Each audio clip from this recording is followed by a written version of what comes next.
Alrighty, well, I think we can go ahead and get started as folks continue to roll in. Hello, everyone, and a very warm welcome. I hope everyone is keeping safe amidst the many swirling crises of today. My name is Max Nathanson, and I'm the CEO of the Oxford Urbanists. Originating at the University of Oxford, OU is a registered social enterprise in the UK. We advise and provide insights to governments, institutions, and businesses to shape more equitable, resilient, and future-proofed urban ecosystems. Our network spans 5 continents with a growing team of urban planners, designers, architects, economists, and other practitioners across sectors. We are very glad to be convening this important conversation today on urban development in Afghanistan. That is a deep, critical dive into the finer points of the past, present, and future of the Afghan built environment. These complex issues require a substantial amount of experience, technical know-how, and nuanced perspective. And today we are humbled to feature a very distinguished panel to those ends. We are very grateful to the panelists, as well as to Stefan Norgard from Columbia University for lending their time, partnership, and expertise today. Few housekeeping items. First, please be advised that this discussion is being recorded. Additionally, please submit any questions you have for the panel through the Q&A chat function so that they may be addressed later in the discussion. And finally, please do subscribe to the Oxford Urbanist newsletter and social media so you can stay up to date with similar events in the future. Without further delay, it's my great pleasure to introduce our moderator for today, Shahrukh Wani, and he can take it away from there. Shahrukh is an urban economist at the International Growth Center based at the Blavatnik School of Government, University of Oxford. He's collaborated with policymakers around the world on evidence-based urban economic policy reforms, mainly on public finance and governance. He's a graduate of the London School of Economics and is joining us from London. Shahrukh, over to you. Thank you very much, Max, and thank you for having me. Today we're joined by Sana Safi, who's a journalist at BBC, and anyone who has sort of consumed coverage around Afghanistan knows has covered extensively the country. So you're joining us from London. Srinivasa Popuri is the senior human settlements officer at the UN-Habitat. He was previously based in Afghanistan, but currently he's joining us from Japan. And I know it's 10 p.m. his time, so thank you very much for staying up. From Washington, D.C., we're joined by Erol Yayboke, who is a senior fellow at the International Security Program and is a director of the Project on Fragility and Mobility at the Center for Strategic and International Studies. Thank you very much, all three of you joining us today. So we have about 1.5 hours, and I'm going to start by asking some questions, but we're very, very keen on getting as much as questions from the people. So please do use that Q&A function Max mentioned quite liberally. I'm going to start with Sana, and I'm going to throw a very open-ended question to all three of you. Can we perhaps look back over the past 2 decades and sort of get reflections on how Afghan cities have changed or how Afghan cities have grown and how the urban landscape has evolved over the past 20 years? Thank you, Shahrukh. Thank you so much for having me. I will start by saying that the Afghan cities have changed enormously, not just over the last 20 years, but 40 years. And one of the main reasons is the war, right? So the war, as it was the case with the Soviets, when they invaded, people flew to cities, flocked to the cities to escape rural airstrikes. The same way they would go back when there was hunger, when they couldn't afford to be in the cities, they would go back to their own communities. So the driving force of the Afghan urbanization in that sense was the war. And in the last 20 years in particular, it wasn't just the war, but people seeking better employment opportunities, educational and health opportunities flock to the cities.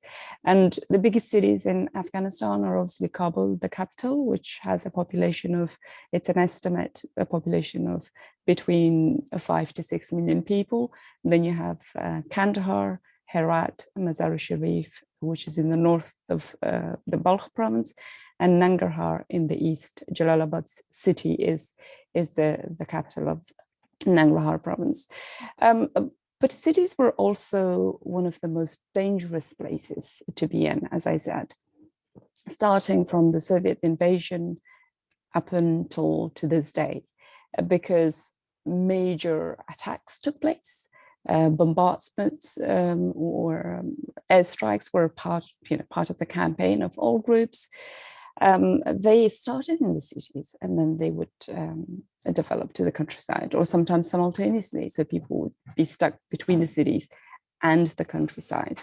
The same when the Civil War happened. Cities, biggest cities in particular, suffered enormously. I was in Kandahar back then, and I missed the Kabul aerial, they call it the rain of rockets. So I don't have any recollection of that.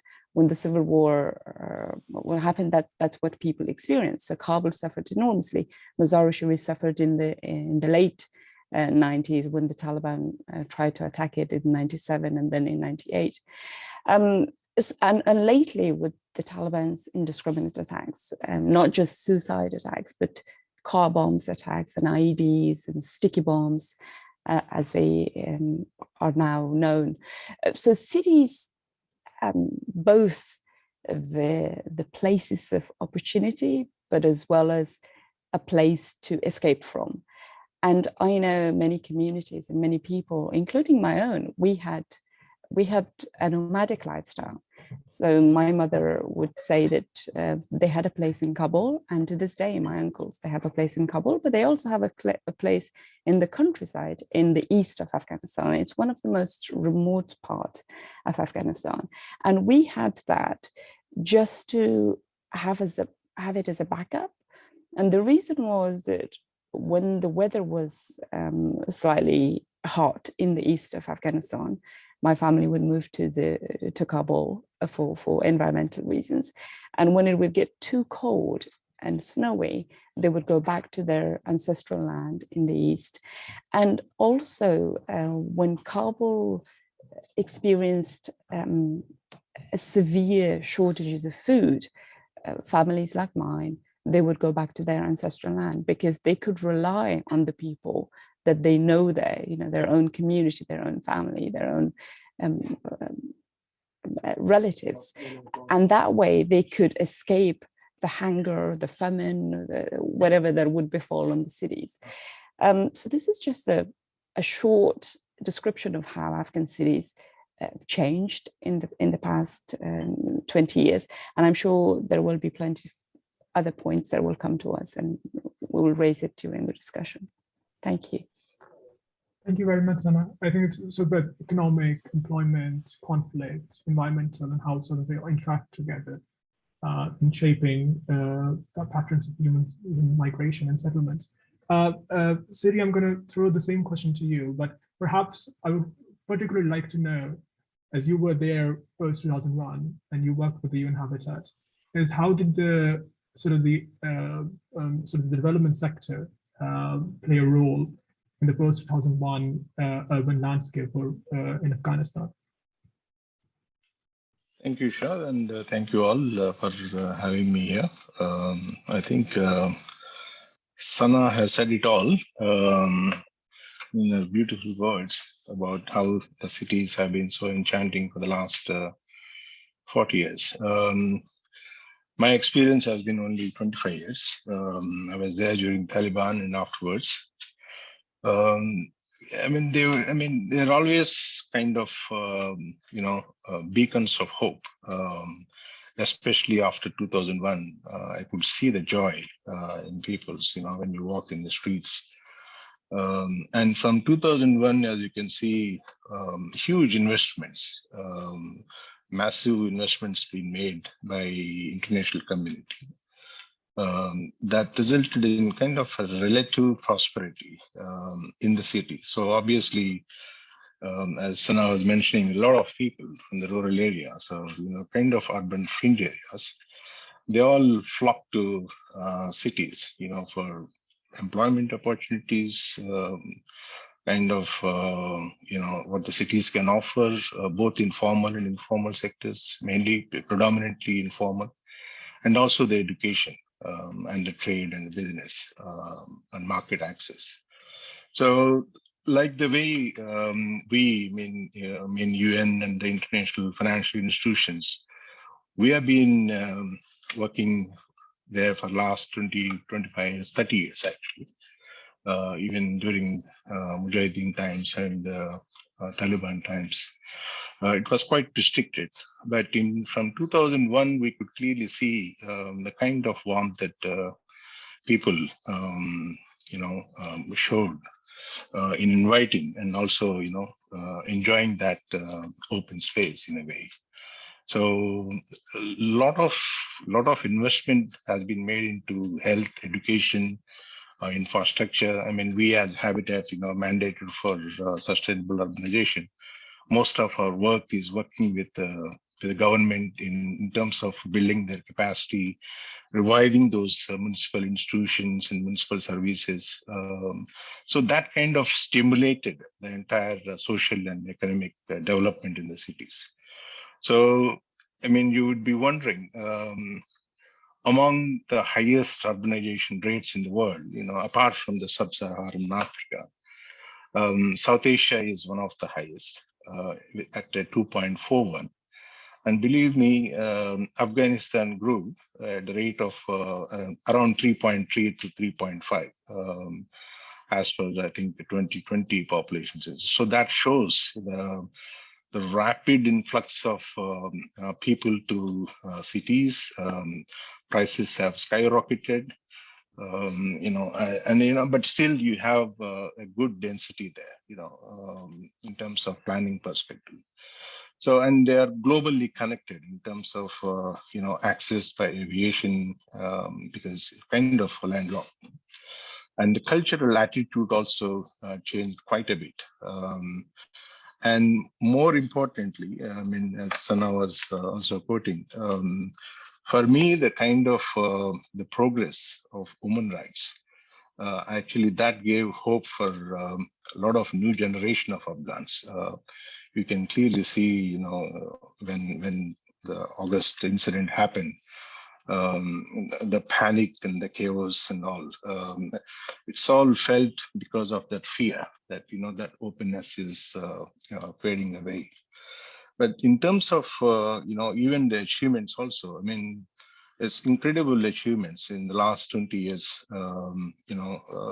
but, despite all the problems that the government has, be it life expectancy, be it in terms of the connectivity and the mobility part of it. But most importantly for me is it's all about schooling those girls. Numbers skyrocketed from, I think it was around 800 plus thousand girl child, and got up to almost 8 million people. So, and among those 8 million, close to 3.5 million are girls. So you see, so that's for any city, having so many people going to schools, and that economic buzz itself is, so nice to watch. And then comes to the kind of access for women in terms of the social and economic opportunities. And even in the political offices, high political offices, they have become prominent media personalities like Sana, and also several leaders of civil society. Some of the strongest women that I ever worked with, especially in the Afghan monitoring systems, aid monitoring systems and all. So the cultural attitudes also changed a lot, shifted, and so what happened was all the NGOs and the civil society and the humanitarian agencies, so they could actually gain that access and where people could embrace and talk about some of their social issues, be it the gender-based violence, and be it any of those maternal child healthcare issues. So, and also in terms of the spaces, the public spaces where people can, easily roam around and, have their quality of life there. So, but things have changed now. So let me stop there and then listen to Erol. Thank you. Thank you very much, Sari. I was just listening to that sort of idea about how it open space for new opportunity and discourses and discussions and interactions. And that's what fundamentally cities are supposed to do. I remember a few years ago, there was one of the projections showed, I think Kabul was the 5th fastest growing city in the world. And no wonder then people sort of come to the city and alongside population growth expands. Erol, I want to throw the same question to you. What are your thoughts around this? And I know you work a lot on migration and both internal displacement and conflict. So perhaps shedding a bit more light on that front too. Yeah, so I in a way, I like going last because then I can just kind of build on what some of my colleagues have said, and then maybe I'll throw in a couple of points of my own. On that last point about the 5th fastest growing city, there has been rapid urbanization in Afghanistan over the last 20 years, undoubtedly. Part of that, if we think about it as an economist or something, part of that delta is because there was a very low baseline, right? And so if you're comparing to other South Asian countries, you know, they're certainly catching up or were catching up pre-2021. And I feel like we're having a conversation that's sort of pre-2021 and then kind of now. And so I'll try to bridge those gaps. And when we talk about human mobility, talking about what's going on now is going to be really critical. But before I get there, one of the things that strikes me about this conversation and all conversations about urbanization is that you really need to have you need to have a good sense of what's happening and the magnitude and the scale of what's happening. And in Afghanistan, we have very little understanding of that. And so, you know, we had been talking over email in preparation for this about, you know, different things we were going to talk about and recommendations and takeaways. I'm going to jump to one of my recommendations is we need more and better data in Afghanistan. And we need to have that funded. Obviously, humanitarian funding and other things that we can talk about take precedent, but it's hard and it has been hard. I lived in Afghanistan a while ago and it was hard then. To understand what the scale of the challenge is. And so we need to have better data. I mean, Sana said there's 5 to 6 million people in Kabul. Is it 5 or 6? Like that's a big difference. And we need to figure that out. So as a quick soliloquy aside. So I think that the only thing I would add on the broad urbanization piece in Afghanistan is not just the low baseline, but the growth of places like Kabul. And I think Kabul is especially an acute case of what I'm about to say, which is unplanned growth. And you had a lot of informal settlements. You had people coming from rural areas, you know, and this is an urbanization phenomenon that exists around the world, especially the developing world, is people come in with grand aspirations of getting a job and working in an office and driving a car and all of that things. And what they end up doing is they end up living in informal settlements with friends or relatives or something like that. And certainly Afghanistan and Kabul specifically was not immune to that sort of global phenomenon. So that relates to what we saw in 2021, perhaps a little bit, because when I think outside observers who perhaps don't know the challenges that have faced urban Afghans might have been surprised at the speed with which the Taliban was able to take over in urban areas in Afghanistan. And if you think about the lack of services and the lack of the ability of the Afghan government to deliver for their citizens, rural and urban, you can start to understand perhaps a little bit why there was just not a whole lot of, it's not the only reason. I'm not trying to assign causality to this particular point and why the Taliban was able to take over so quickly. But I think that it was a factor that contributed, this lack of services, this lack of, you know, I've been living in Kabul for 20 years and I'm still living in this informal settlement and I can't have access to education like Shri was talking about. And so I think that when we think about some of the things that went on in Afghanistan in 2021, the inherent fragility that it has existed there and that the Afghan government was unable to address has to be part of that discussion. The last thing on general urbanization is there's a Kabul discussion to be had, and then there's an everywhere else discussion to be had, I feel like, in Afghanistan, where the central government, the central Afghan government and the Kabul government certainly had more of a role in governing in Kabul. I lived in Herat for a bit. The role of the central Afghan government in governing Herat was quite minimal at that time, and I would argue is probably still quite minimal. And this is going to pose a challenge to the Taliban, certainly. Afghanistan has proven throughout its history to be, I don't want to say ungovernable, but very difficult to govern under a central flag. And there's geographic reasons for that. There's sort of geopolitical reasons for that, but there's also places like Herat have historically been run by, I'm trying to find the right word for this. They've been run by quasi-criminal elements, or at least kind of families and organizations who had business interests, and they, these kind of cartels of business interests basically were controlling. They were controlling illicit flow of goods to and from Iran. They were maintaining a safe perimeter, at least while I was there, within Herat. So I think those are some general points on urbanization in Afghanistan. I think, Shahrukh,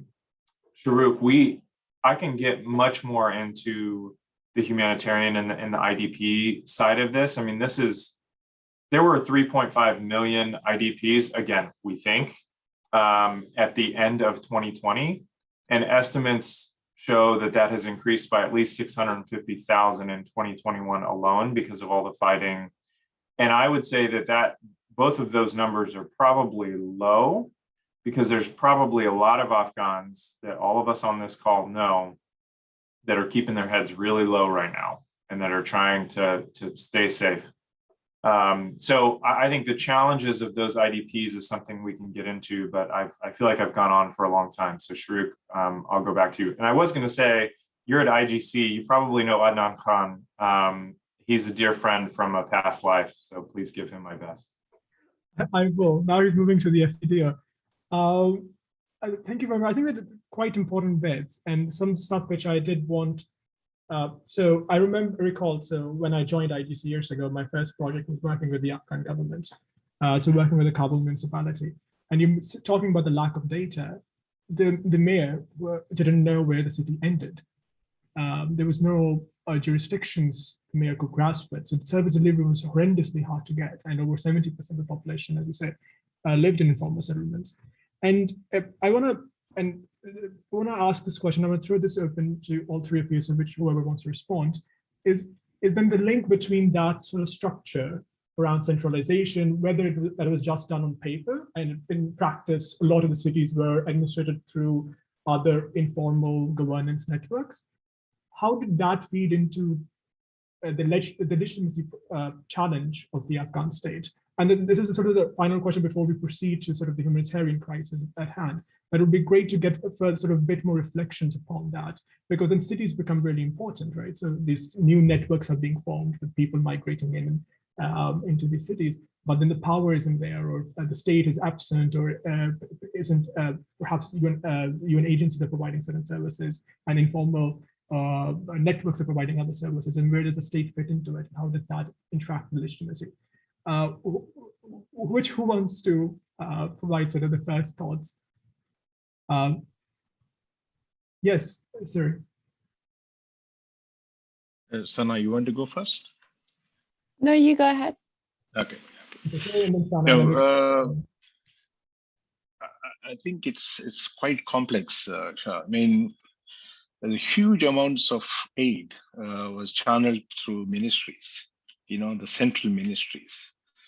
And it was quite well documented to have led to kind of undesirable outcomes, including the rent-seeking behavior and the patronage systems governance and whatnot.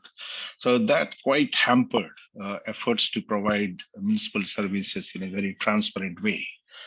I mean, I'll give you an example. Earlier, probably Sana and Erol would know, they have a system called Safi tax collection. So most of this collection is actually pocketed by the tax collectors.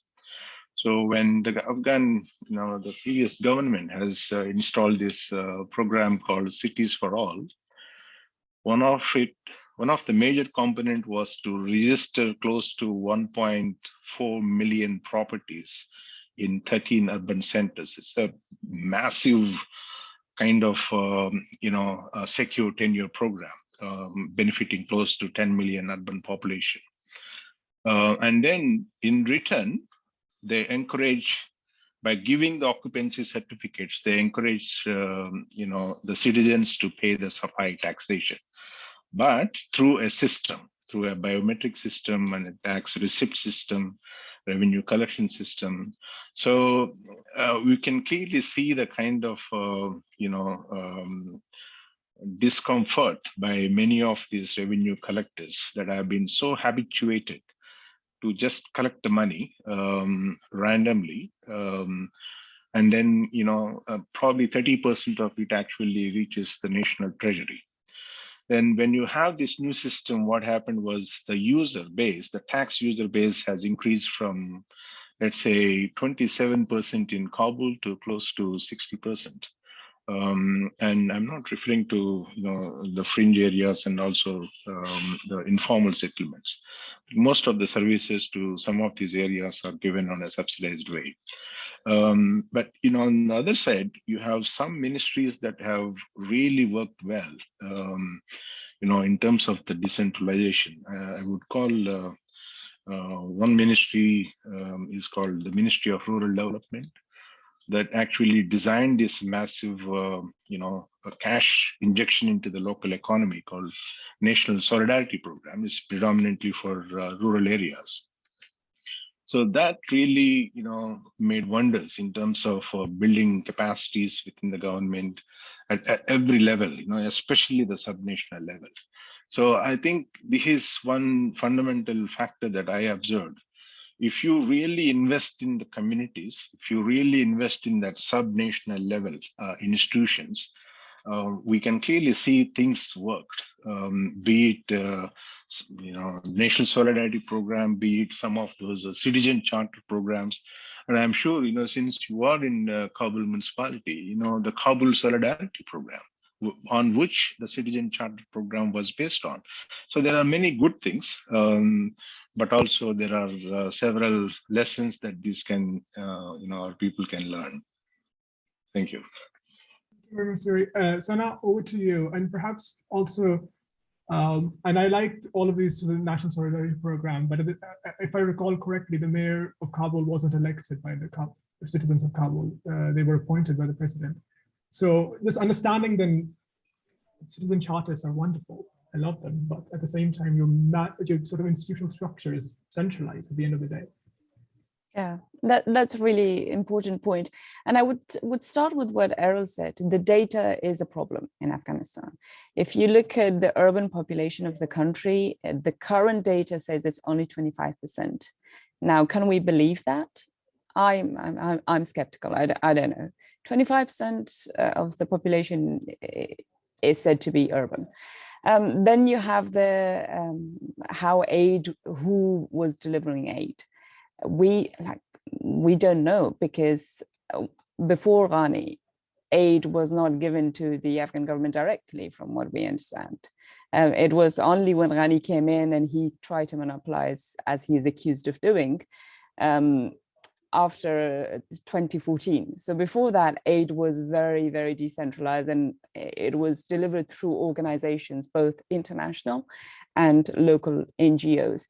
And again, the way things work in Afghanistan, most of those organizations are accused of all sorts of wrongdoings. And the people that we spoke to, they say, both local and in the cities, they say they haven't received any aid.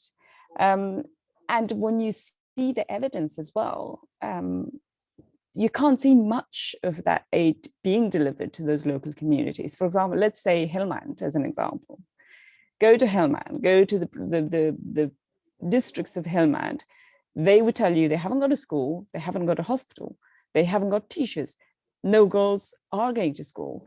They haven't got clinics. They haven't got paved roads. So what have they got? So that's when you question the whole aid delivery mechanism and who was responsible for it. And again, related to what Erol was saying, that's probably because the people in charge were the elders of the community or the leaders of the community, and they didn't have much support in the population, and they were accused of siphoning aid. They were accused of giving it to their own relatives, or they were just selling it on to other parties, making money out of it. The same with Nuristan. I did a report on midwives. In the past 20 years, there are only 3,000 midwives for a population of 30 million. I mean, that is shocking, isn't it? And how much money went in the name of aid, in the name of midwives and female health and all of that to the country? We can't even keep track of it. In Nuristan, only 0.8% of the births were taking place in hospitals because there were no hospitals.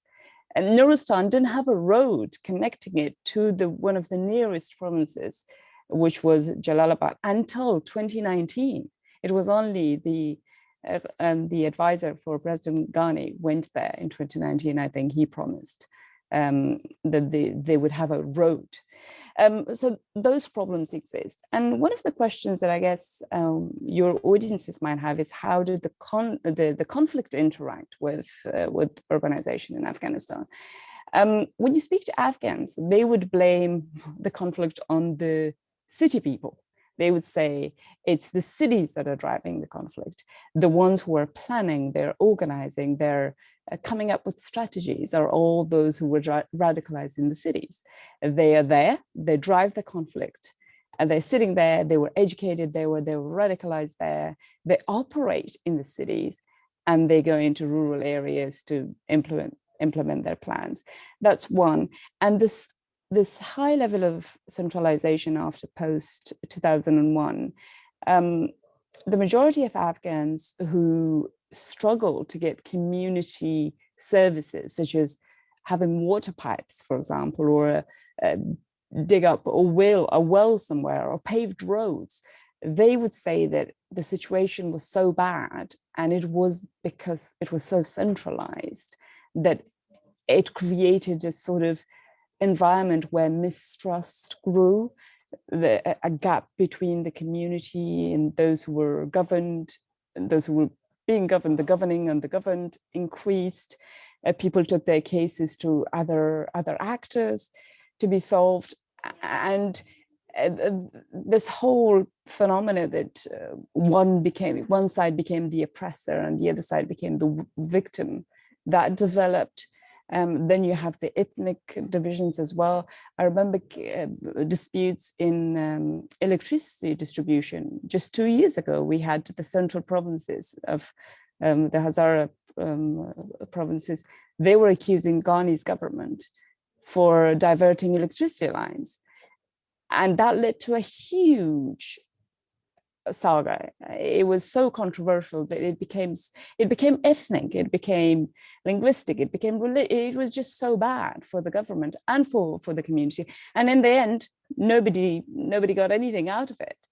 And when you spoke to those who were in charge, they said it was because the situation is, the system is so centralized that until you get to the end point, the population is just fed up and you have these mistrusts brewing. So that, in a way, impacted the legitimacy of the state. And as I said, and it kind of fragmented the population. And to this day, and I don't know how it might go forward.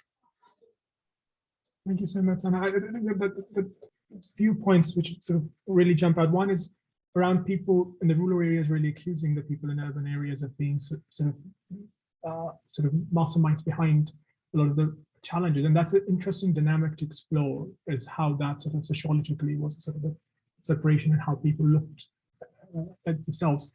And the second part is, of course, how these sort of underlying governance problems then take on sort of ethnic shape, or when sort of formal institutions are weak, then you rely on whatever identity or whatever you can find to mobilize resources and have more voice. Erol, I want to get your reflections on the conversation. And I know you work on fragility, so I'm sure there are some dimensions on how this feeds into fragility, or how fragility feeds into this. Would be interesting to know. Yeah, I'm going to have very little to add substantively to what Sana said, other than maybe just pulling something together. You mentioned, Shahrukh, the lack of credibility of the mayor who was kind of anointed by the president. That in and of itself is not the only constraint to legitimacy. There are lots of examples of anointed leaders, appointed leaders who over time earn respect and legitimacy among citizen populations. I think what you had was this person was not selected and things were still bad. And so then you start assigning like, okay, well, I didn't choose this. If I had chosen this person and they're bad, and then I have the opportunity to choose another person, then that actually, and that peaceful transition of power happens, then that's certainly one way that resilience and sort of out of fragility happens. Right now, there's a summit for democracy going on around the world. It's very much on the mind of a lot of us here in Washington, D.C. And if we think about democracy and democratic principles, people tend to assign, they tend to conflate elections with democracy. And I think what we're talking about here in Afghanistan and elsewhere, elections are very important. I don't want to diminish the importance of elections. Really what we're talking about here is the ability of leaders to provide services and for people, for citizens to feel like their leaders, elected or not, are actually serving their best interests. And I think Afghanistan for the past 20 years facilitated, oh, by the way, by their international partners and the just incredible amounts of money. I'm struck, Sana, by that midwife fact. I mean, there's, would you say 3,000 midwives across the country? It would be interesting to do an analysis of how much money was given towards midwifery and then assign a per midwife. It's probably in the millions of dollars per midwife that we have spent there. And so I think those are types of things that just make people fed up and look inward and look more local, and not just local as in like, I'm looking to my, Sana, I can imagine your family going back out to the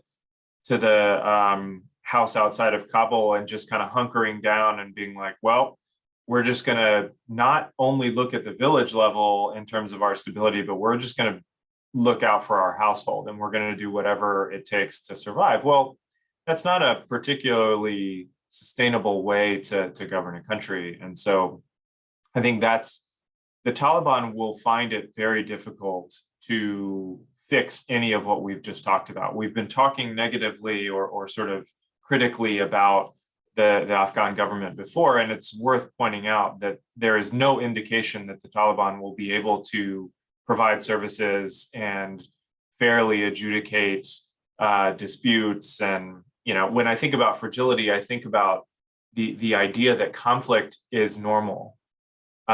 We all have conflict in our lives.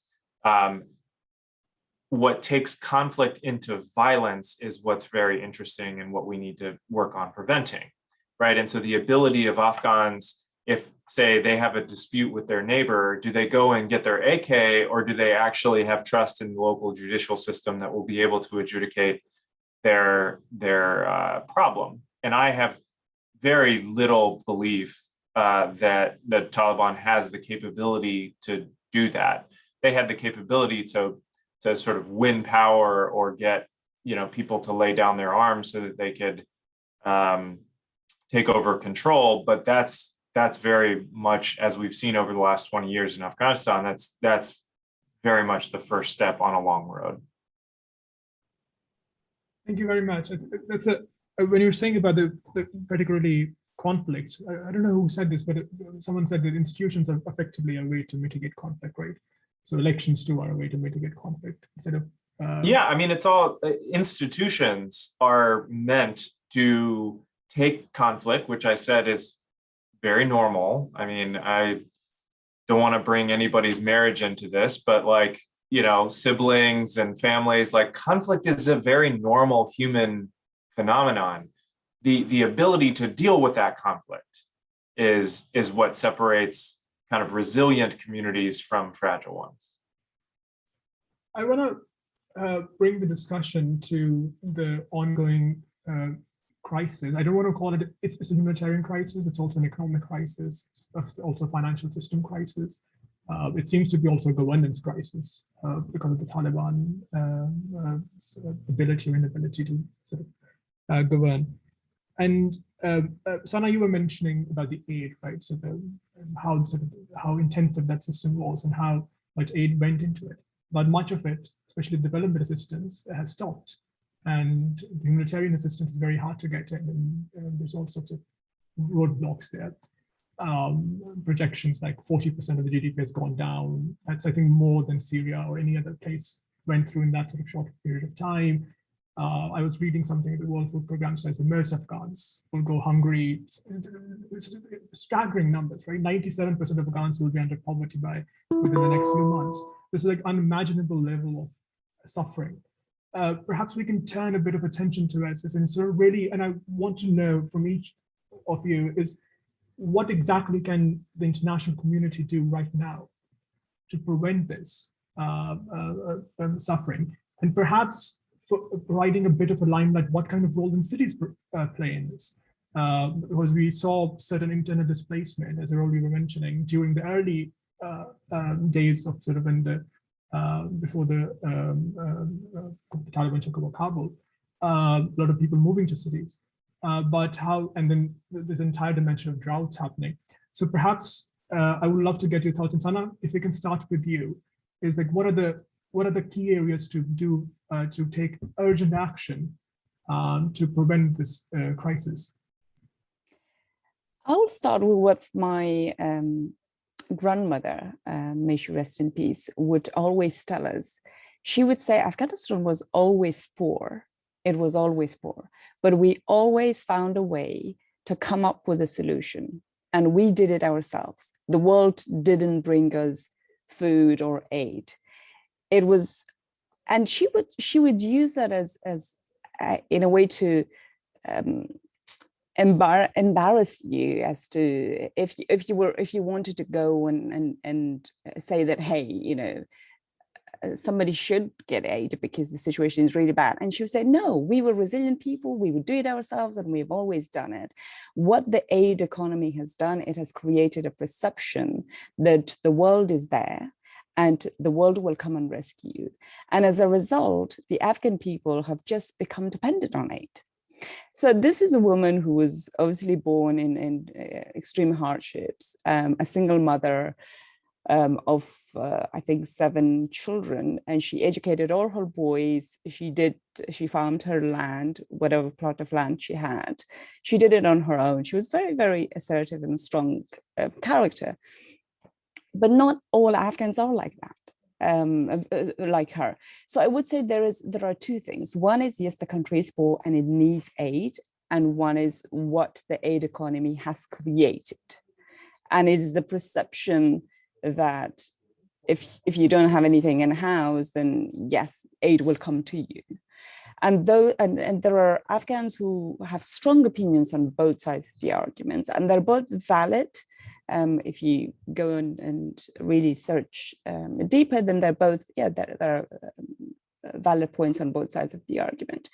Immediately at the moment, what has happened, and then you have a third section of the Afghan society who say, well, actually, if the world was involved in Afghanistan for 40 years, if the world's weapon was tested in the country, if Afghans were killed and maimed and displaced by the geopolitical actors, the superpowers, they have a responsibility to deliver aid and to take care of the population who are now left with nothing.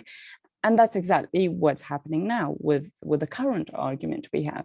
For the past 20 years, the US was involved in its longest war. It created a very aid-dependent society. it also inflicted some of the most unthinkable pain on the population, and that population now expects the world to act. And so immediately, now that the money has dried up, now that the assets are frozen, estimates again say that 23 million Afghans are on the way to starvation. They're going to be starved if nothing is done. And children, 1 million children will die immediately. There is, you could argue that the world has a responsibility to act immediately, but also if you're somebody like my grandmother, you would say no, rather than going with what was tried and tested and failed, come up with a long-term solution. And a long-term solution for Afghans would be to not give them aid, but enable them to fish for themselves. You know, Afghans are resilient people. The cities are growing and the population is not just 5 million, the population is 40 million. That population cannot live on aid forever.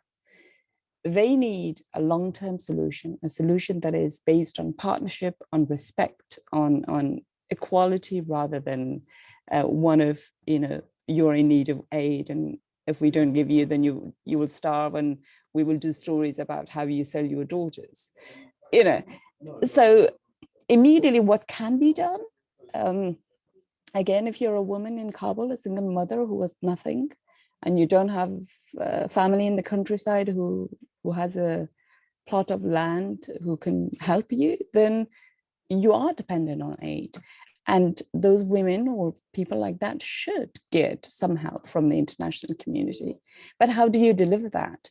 Even the Taliban are accused of infighting and corruption by those who are at the receiving end of the aid. We had a program a few days ago, people from Kandahar, from Faryab in the north, Kandahar in the south, and Jalalabad in the east. They called us and they said, well, aid is coming, but the Taliban officials are distributing it to their families, to the people that they know. They're not getting, the aid is not getting to us. So how do you make sure that aid does get to the right people? And that's something I don't have the answers to. And I think the practitioners who have worked in this area may have a better answer and better recommendation. Thank you very much, Sana. I think that as a segue to really knowing what Siri has to say about this. But I think the two important aspects, right? The first is, how do you get the humanitarian assistance right now in, and how do you target the right people? And we have heard about work for food programs because they can't get money in, and there's whole lots of complications around that. And the second is then, how do you, over the mid and long term, and that I think links more clearly to the financial system regulations and restrictions around that, is how to allow for trade to happen, for instance, and how to allow for Afghan economy to start recovering from the 40% GDP slump, what is again estimated. So Siri, perhaps it would be great to get your view on it, sitting, of course, in the UN agencies, how you are looking at the challenge and what exactly, how the international community is coordinating response right now, or what it should be doing. Sure. Thank you. I mean, you mentioned about the assets frozen and the sanctions and all. I mean, our own staff can only withdraw $200 per week. I mean, with so much of pressure and influence and lobbying, we could get probably $400 probably by next month. So that is itself is a blessing. So rest of the money, we actually, the UN is airlifting, to specific locations. So currently, the UN is delivering cash, as Sana was mentioning, the food program, But if you want to have that long-term resilience, I think you need to build from the grassroots. This is one thing that we learned a lot in the 90s in Afghanistan, as from people like Sana's grandmother. The amount of resilience and the amount of consensus building and the amount of cohesion in the rural communities is outstanding. And right now, they're all facing kind of unprecedented humanitarian crisis. So, I mean, in the rural areas, Sana was saying they could go to rural areas, have that plot of land and cultivate and, survive, Whereas in the urban centers, they're all depending on the food markets. Almost 500,000 civil servants are out of job. And where is that money trickling down to people? People may have money in their accounts, but they can't get it in their hand. They have to stand, hours and hours for that. And even with that little money, they had to buy food in the markets, and the rates have gone up. So the only way that we see, which we have been debating actually with our own colleagues, that do not distribute money just like that. People, out of force, out of no choice, they are flocking to the warehouses, and thousands of them are literally begging for that $5 that is being distributed. We encourage looking at the ingenious practices within Afghanistan, that consensus building using those existing platforms. They have established the community developmental councils across Afghanistan. So, are they perfect? No, nothing is perfect, but they have the delivery mechanisms. They have that strengths. They have been trained. Maybe some people may not be good as a treasurer, but you have 6 others who are overseeing that. You can't really corrupt, let's say, 10 people in that body. So, but they take care of 250 households. So imagine you have at, Guzar level, then you have at Nahia level. So you have all these local community-based organizations by Afghans. So I think that's one thing that we strongly suggested to the UN agencies. Use the platforms that are existing. It doesn't matter that they are established by the previous government. We explained this to the de facto authorities. They have no problem. They said go and work with them, because that's the only way, instead of giving shelling out money to people. So let them identify who are those skilled people and unskilled people who are able, and make sure that they make them part of that cash for work activities in the neighborhood, so that improves kind of resiliency within the street or within that neighborhood, whatever. Then comes to the unskilled and some of those disabled and the woman-headed households. So Sana was mentioning about those completely do not have that fallback mechanisms. So that's where you need to identify some of those people with the special needs, and probably they may deserve, people with disability, they may deserve that handouts, but not necessarily the entire population. There is no way you are going to deliver in this kind of sanctions regime. The only way is to make sure that you get to the grassroots, work with the people, use those platforms, and they know who are the right beneficiaries and who are not. Foreigners do not know. UN agencies do not know. It is only the Afghans, be it local leaders, local mullahs. They're all there. They know, they identify who is really vulnerable, and then they actually prioritize them, not us. So we strongly advocate for injection of cash through those CDCs, but with that kind of a very fast track prioritization of what that neighborhood needs, so that, you go on a cascading effect within some of those serious pockets in both urban areas and the rural areas. Thank you. Thank you very much, Zuri. And I'm going to, Erol, move to you. And I think the key term, and listening to Zuri, I think one of the key terms is sanctions. The other is that, in a way, it's like the humanitarian aid cannot do the development aid work either, right? So it can't replace state. I don't know how big the UN agencies and how much money they can raise.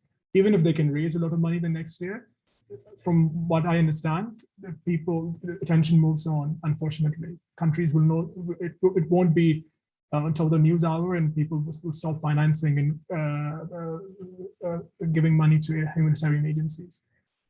So I think moving towards sort of getting reflection on all of this, but also a bit on the sanctions and what is long term. I know there are trade-offs here. is how does sort of getting your reflections upon that would be useful. Yeah, I mean, Afghan aid fatigue is real, and I don't think that it's going anywhere at a time of, as Sana put it, really acute humanitarian need. Somewhere around half the population is at risk of starvation. That's, remarkable and remarkably terrible. I think so. I wanted to take a slight issue with one thing that Sri said, which was, I've implemented humanitarian aid projects around the world, including in Afghanistan, and making sure that the aid gets to the right people is a locally led process and should be a locally led process. I think where the challenge becomes is linking to the previous part of this conversation, which is that the Taliban leaders, much like the leaders of the previous government at the local level, were providing aid to their families before they were providing aid to perhaps the single mother with 7 children who needed it. And I think that's going to be an ongoing challenge. I don't have an eloquent solution for that, but I do think that humanitarian agencies are and should be thinking critically about the end recipient of the aid, and trying to figure out what credible local leadership looks like. In some places that may be the Taliban, in some places that may be the mullahs, in some places that may be some sort of informal local leader. I don't know what that looks like. In the era of the Taliban, that looks significantly less female, which is a problem, because around the world, and we know this from countless examples, when women are involved in the distribution of humanitarian aid, it gets much more to people who need it. And I think with the marginalization of women that we have seen historically and even currently under the Taliban, that is going to be increasingly difficult. So I would say that the thing that we should all be thinking about is how to, it's winter in Afghanistan right now. It's cold.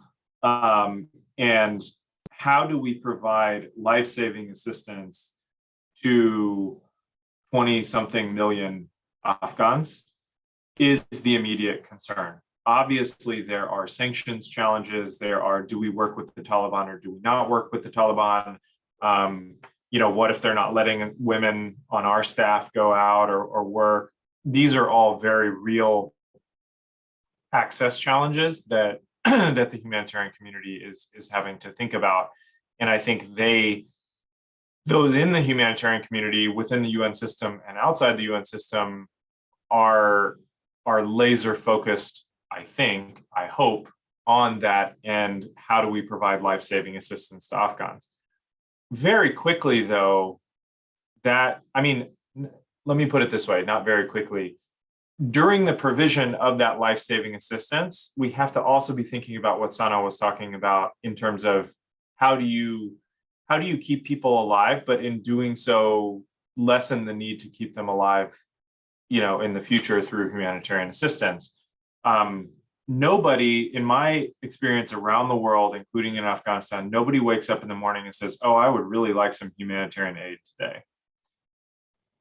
How do you actually make sure that incredible people like Sana's grandmother can provide for their families and not just depend on humanitarian assistance is the ultimate question that the humanitarian sector has been grappling with for years. This idea that there is aid dependency is not a new idea.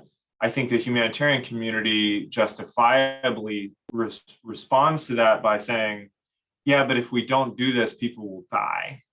And so I think that there's in the best of situations, you're between a rock and a hard place in terms of you need to keep people alive, but doing so perhaps creates dependency. And then you overlay in Afghanistan the much more challenging scenario of the Taliban being in control right now. So you're not only in between the rock and the hard place, you're further constrained both in terms of the Taliban limiting access or limiting potential, or trying to control what your organization looks like, but also the sanctions regime, the freezing of the assets of the Afghan government.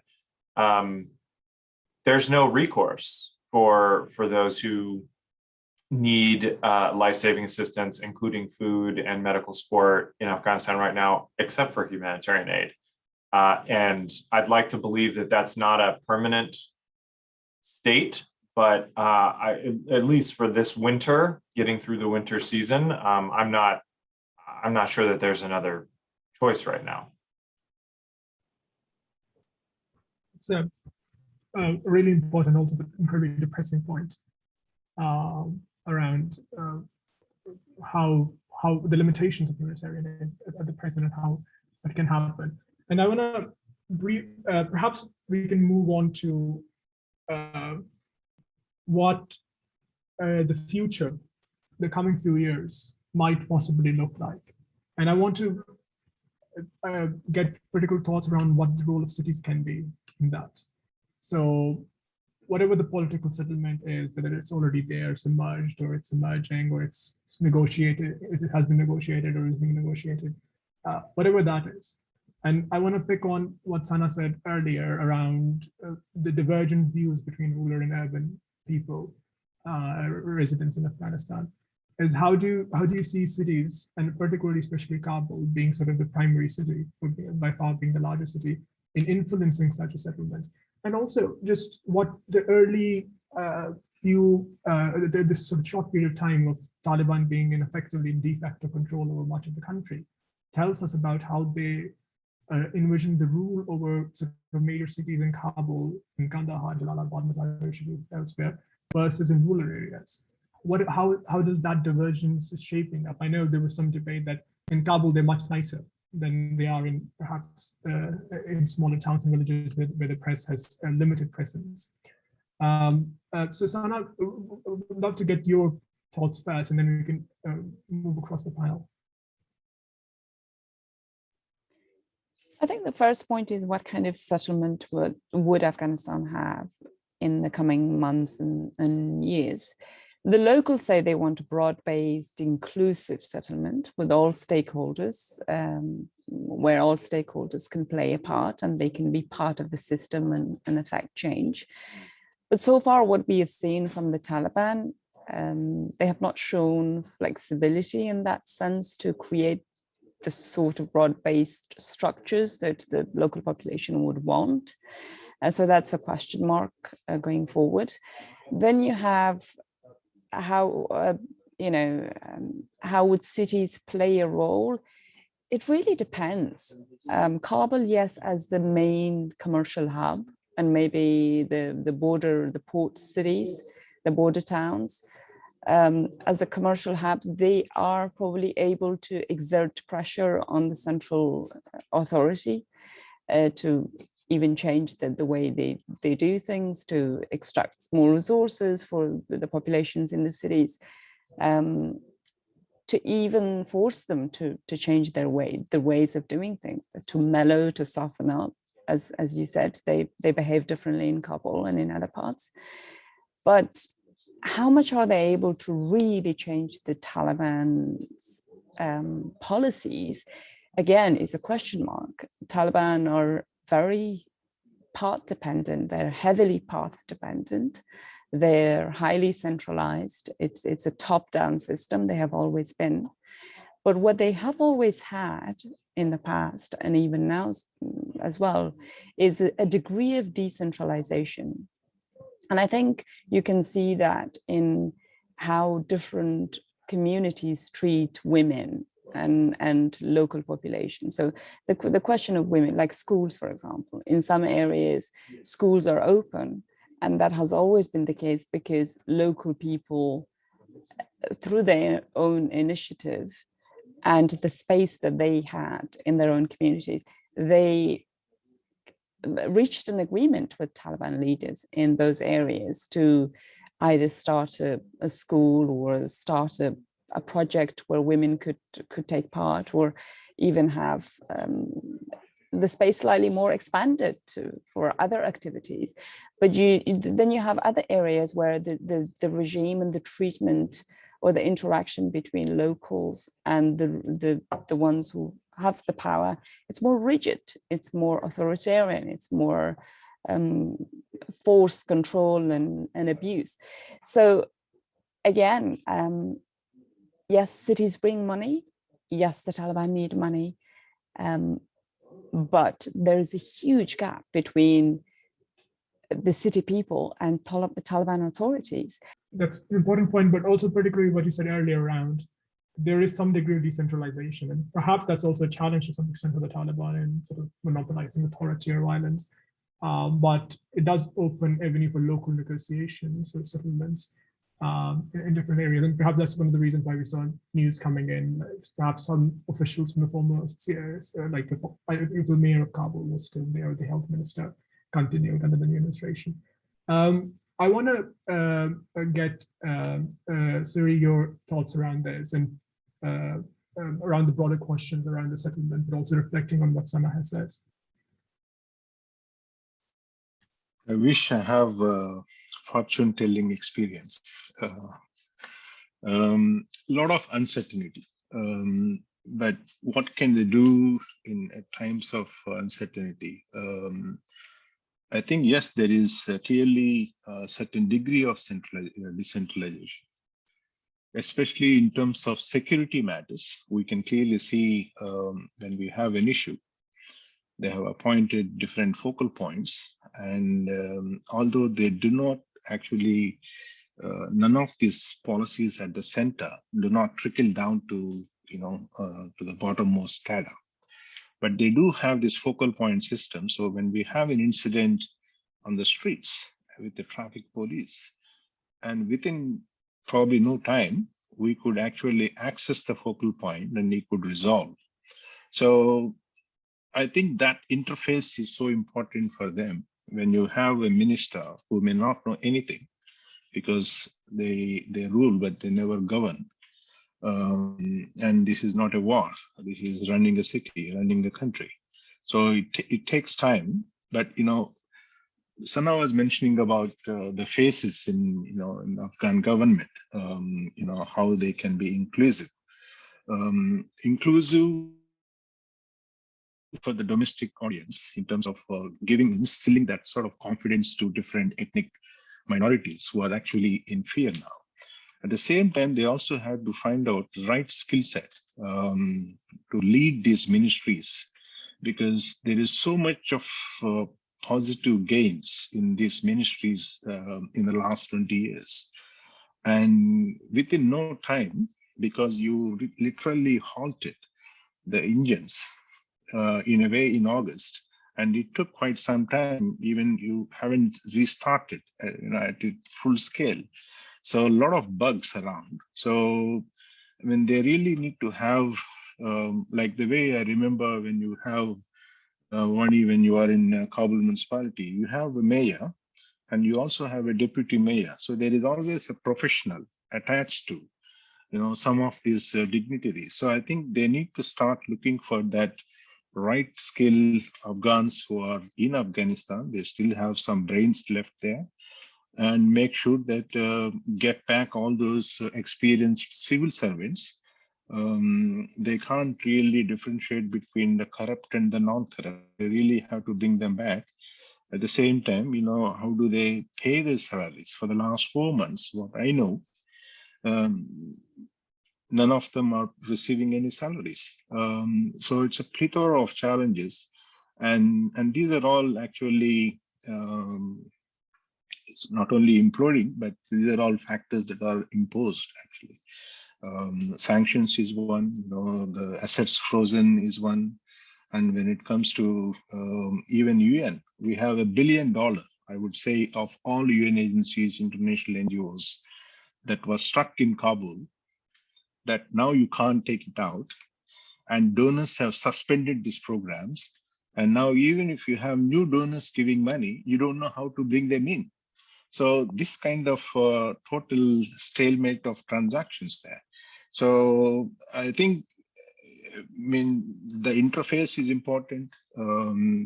Identifying the right people in the right places. A person who is with so much money to come and invest, they should really grab and make sure that industry provides the employment to those deserved, needy people.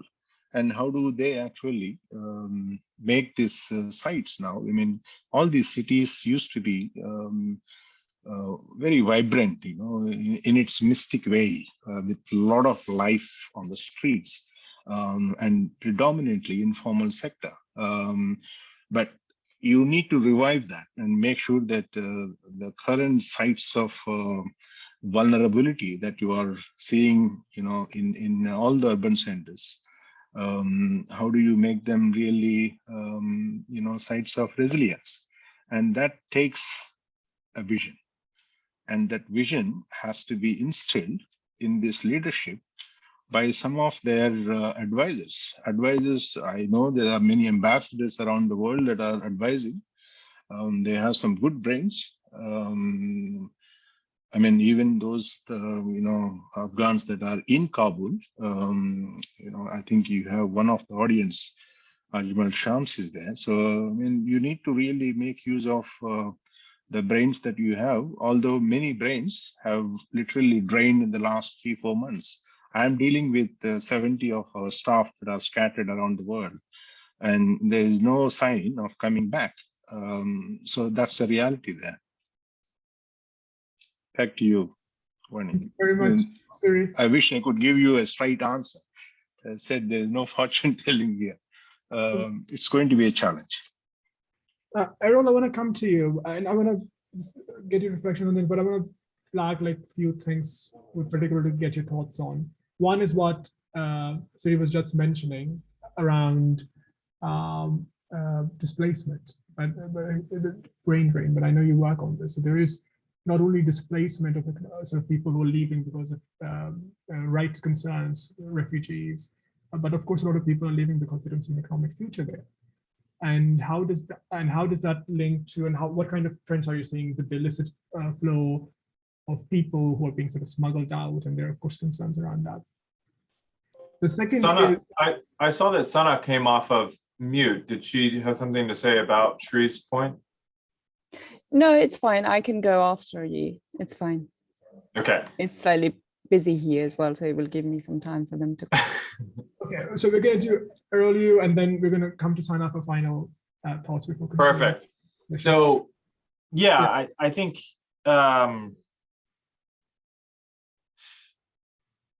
the winter and the fact that all of Afghanistan's neighbors have essentially said we don't want Afghans, and has limited the pathways for Afghans desiring to leave. And so from my discussions with friends there, I mean, I'm sure my WhatsApp is not as active as Sana's is, but there's certainly lots of folks who were still there that are trying to get out and are kind of just laying low for now, because there really aren't pathways for them, not just to the United States. I mean, I do believe that the United States, given 20 years of involvement, has a moral obligation to help folks who are feeling like there's a very real threat to their life if they stay. And I know that there's still lots and lots and lots of people that are left in Afghanistan that fall into that category, but there's not really any place for them to go right now. And so this is why internal displacement is the name of the game right now in Afghanistan. If I live in a rural area and I catch wind that the Taliban knows that I worked for the previous government, or that I worked with the Americans, or that I even worked just in an area that is deemed inappropriate or unacceptable to whatever local Taliban leader there is, I might have fled, and I might be now in an urban area keeping my head low. My sense is that is going to be the status quo, that kind of internal displacement, quiet internal displacement, is going to be part of the story, at least during the winter months. It remains to be seen whether the sort of world or region opens up a little bit more towards Afghans that are at direct risk to their life from the Taliban. And on the flip side of that coin, it remains to be seen whether the Taliban continues to target people and create the environment where people feel the need to leave home. Unfortunately, I also don't have a crystal ball, but unfortunately, I don't see the Taliban, overnight figuring out that they're going to listen to those people that Sana mentioned locally who want an inclusive process. I'm not overly optimistic that the Taliban is going to listen to those folks right away, and maybe never. And so if you think about what the human mobility situation is, I think that when there are pathways that are regular, orderly, and safe, I think lots and lots of Afghans will take them because of a myriad factors. I don't think that that's going to happen anytime soon. And so I think internal displacement is going to continue being the name of the game. And not just internal displacement, but internal mobility. I mean, Sana's family is not the only one that has a Kabul residence and a village residence, right? And I think you'll see people go back and forth wherever and be wherever they feel safest, whether it's in their village or in an informal settlement on the outskirts of Kabul. I've got some broader thoughts about the future, but I'm happy to go at the very end on that.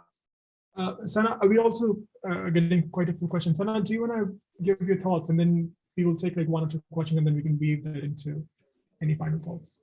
Sure. I wanted to just provide a context. I think for most people, what seems to be missing from our debates is that 35 million plus population in the country. This is a very conservative estimate of mine because there aren't accurate data.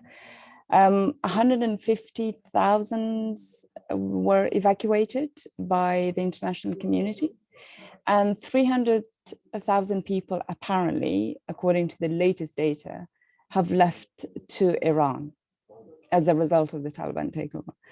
And then the number in Pakistan at the moment is very, very small. We have not seen a huge number of people crossing the border to Pakistan. We have not seen that.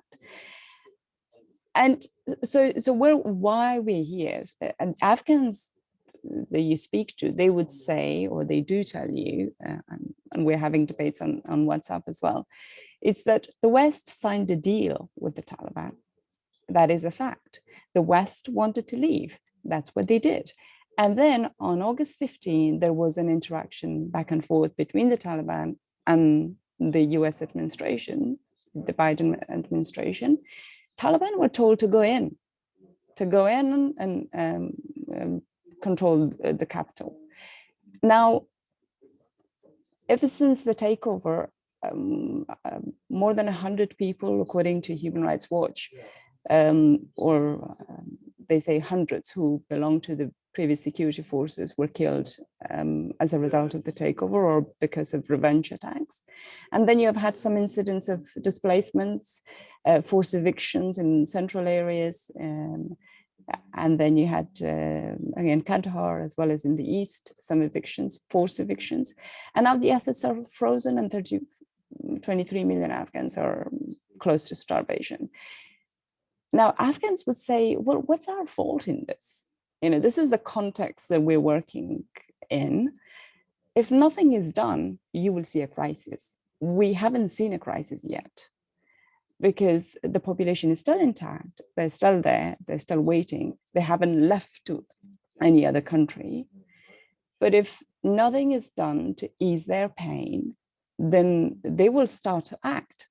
And what did they do? The first thing would be obviously to leave the country if they can, through any means. If that's not possible, then they will come up with something.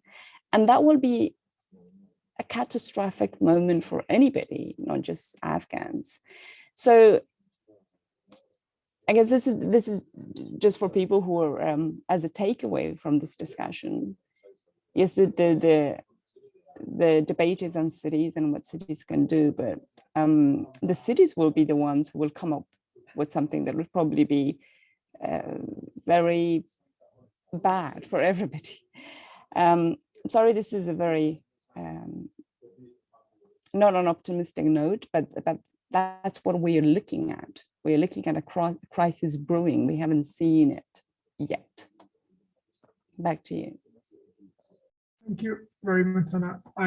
I think that's a very sobering note to conclude our conversation. We have quite a few questions, but we won't be able to answer all of them. Perhaps we can take one, and I think this is something which we haven't touched upon, and that's the relationship between climate change and urbanization in Afghanistan. And before the Taliban sort of took the control over Kabul, there was a drought, and that sort of preceded this and has sort of compounded the other challenges currently faced. So I want to throw this open, and I know, Erol, you have to go soon, so perhaps you can, if you have any thoughts on that question, perhaps take the first stab, and then we can run through if anyone has any other thoughts.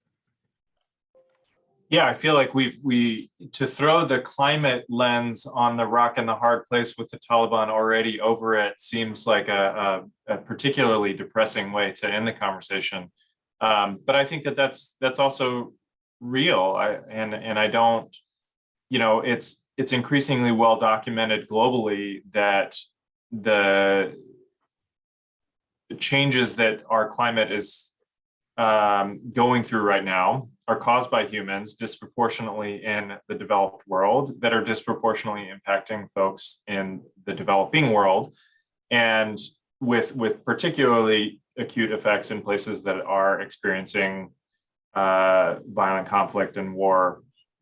And so I think that unfortunately Afghanistan is going to have to be dealing with that. We haven't talked at all about the pandemic that is still continuing to go, and vaccination rates are pitifully low in Afghanistan, which is very sad. So I think that the point that the question asker made is well taken, that this is a lens that it's almost like we forget about climate when we're talking about this, because really we're just trying to keep people alive and try to figure out whether we can work with the Taliban or not.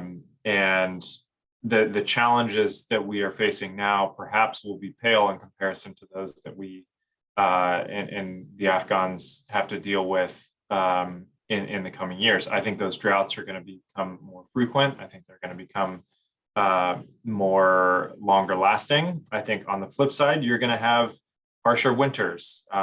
Climate change is not about just global warming and drought. It's about extremes, and an increase in the extremes. And in a place like Afghanistan, one of the most beautiful countries I've ever been to in the world, part of that beauty is the mountains and the different terrain that exists across the country. And I think in every part of that differing terrain, you're going to see heterogeneous impacts. So it's a great question. The last point that I'll make, Shahrukh, is that I think the international community will have some appetite for humanitarian aid. The levels of aid will not be as high as they were before, but I think as the situation grows from tens of millions of people needing humanitarian assistance to millions of people dying, I think that unfortunately that may be one of the sparks to getting more humanitarian aid, which, as Sana has mentioned, is not a long-term plan, but keeping people alive, I would argue, is the most important thing. A lot of this, though, is dependent on the Taliban and how they govern. And as my colleagues have pointed out, that will differ based on where they are in the country. And so Sana mentioned that, leaving this up to cities could be very bad. I would say in some places that may be not so bad. If there's, different Taliban leaders who are more, take a different view of the sort of issues that lie at the heart of the Taliban's ethos.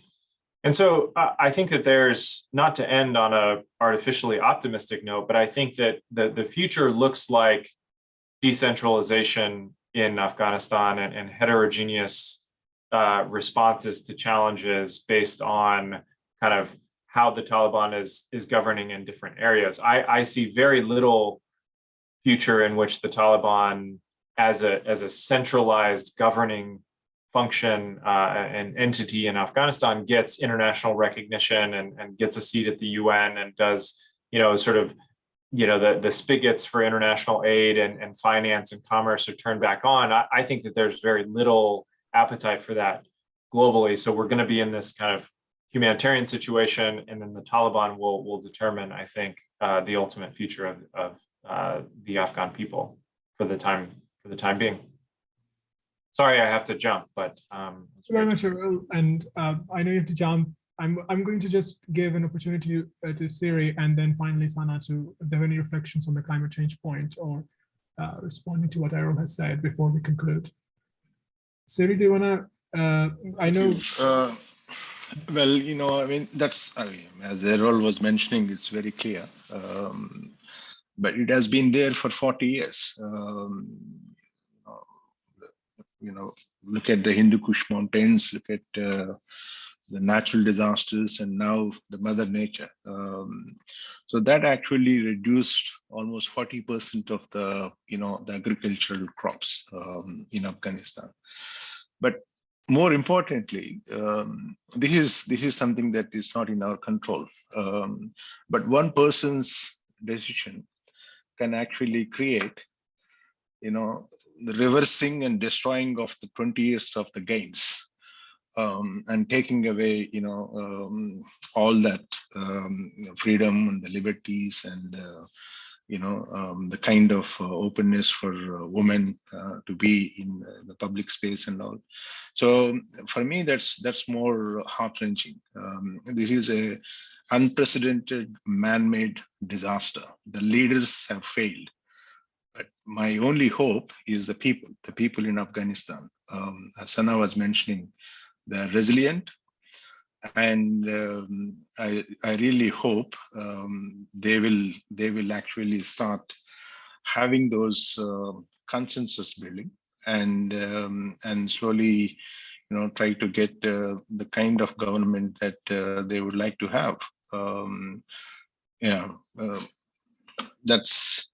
I know it's not a clear thing, but that's really hope. In due course, of course, you really have to see how these sanctions are actually being relaxed, at least for the humanitarian aid and also for some of the stabilization one, and see how the civil servants, the teachers, the healthcare workers, how they can actually be paid. It's not that UN is going to go and pay, these salaries, that will also lead to ghost soldiers, ghost teachers, and also ghost healthcare workers. So you really have to see how every penny of every dollar, or at least 70 to 75 cents, are reaching to those needy people. So that is only possible if you really work with the people in the communities and let them do the auditing. Let them do the monitoring, let them do the delivery. They had to be at the center of the decision-making process. So that's the way forward for me from now to next 6 months at least. Thank you. Thank you very much. Sana, do you have any further reflections, and particularly on the climate change point before we conclude? The climate change point is really important. It's not just Afghanistan. I think we have to look at it in the region. Look at what happened in Iran. There were protests for several days over water shortages. The same in Pakistan, over, again, water shortages. There were conflicts, local conflicts. So I think that's going to remain a major issue for the Taliban government, and also both countries have a treaty with Afghanistan over water, because yes, Afghanistan is experiencing drought itself. The population is suffering. Badghis, for example, Badghis is one of those provinces where villages have become emptied as a result of climate change. People have moved to the western city of Herat, and they live in camps, mostly as a result of climate change. And both Iran and Pakistan have their own requirements in terms of how much water they can get and all of that. So that would become, I think, potentially very tricky and one of those issues which might even trigger conflicts if it's not managed well. And in terms of displacements, as we have seen it, people have been moved by the fact that there is no water in their communities. And that will exacerbate the problem that exists in the country. That's all I have for today. Thank you. Thank you very much, Sana. I think it's a really important point to end the conversation today. Thank you everyone for joining. Thank you for having me moderate. I've learned a lot. And with particular thanks to Sana, Siri, and Erol for joining. Siri, I'm so sorry. I know it's almost midnight your time now. So we're going to conclude here, and I'm very apologies for not answering all the questions, but I hope the conversation, everyone found the conversation as interesting and as important and urgent as I did. Thank you very much. I hope everyone has a great weekend. Thank you very much, Shah, and thank you very much, fellow panel members, and also all the audience. A very good night from Japan. Thank you. Thank you.